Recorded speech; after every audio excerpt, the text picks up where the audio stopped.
for workers or for people coming to the town just to find a room to sleep and to find work and to find a place to organize life. There were a lot of poor workers all around here. And this probably was a reason why in society there was more and more tension. The people couldn't accept the old power of the nobility, so you know, at the end of the First World War, the emperor had to resign, and there were a lot of political troubles. At the end, there was this very awful dictatorship by the Nazism. So the town was really high populated, and today, after unification, Berlin is a growing city, of course. But today we have a population around 3,500,000 people. Or we do not reach yet the number of 3,500,000, but the town is slowly growing up. How much of Berlin was bombed? You know, at the end of the Second World War, the entire town was totally demolished. There were only ruins all around here, because at the end of the war, it was obvious that the war should end as quick as possible, but again and again the fights continued, and only in May 45, after the Russian army conquered the town, the fights came to an end, because everything was destroyed. Yeah? I mean, really 70% of all buildings, and you can see some gaps probably here. This lonely house. Before the war, there were many houses around here, but this is the result. There's a beautiful garden here, okay, but a lonely house somewhere in the street can tell you a story of a former destruction at the end of the war. So the town was really very much, the destruction was really awful.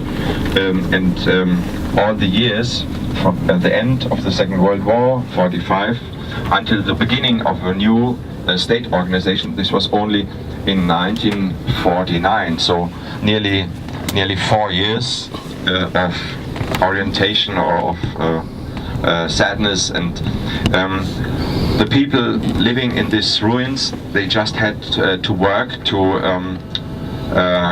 bring the broken walls away, to clean the streets, and just to from the broken houses, just to reorganize bricks, to rebuild houses, or to rebuild flats or whatever.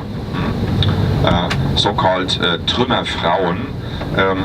At the end of the Second World War, the biggest part of the female population, of the men, they all were dead, and or captured far away to Russia or to the other. They were captured, and only the women stayed in the midst of the ruins.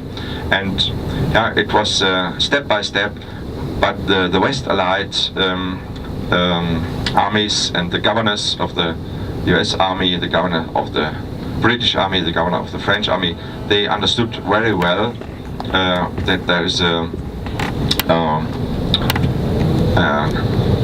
a serious task to help Germany to come back, and the word or the initiative was done by the very famous and very important gift by the American people, the so-called Marshall Plan.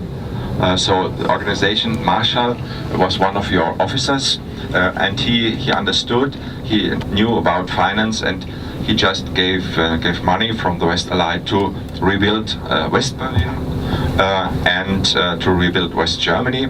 The other side, there was the Russian occupied territory. You see East Berlin and all the territory of the former East German state. This was in cooperation with the Soviet Union, and the Soviet Union first wanted to get war revenge. They first wanted to get things out of Germany to use, because to punish the Germans of their crimes. So they first, the Russians started to take the rest of the German industry, the rest of the German locomotives, or the rest of the German whatever lorries, and they brought it to the Soviet Union. Only years later they started to work together in the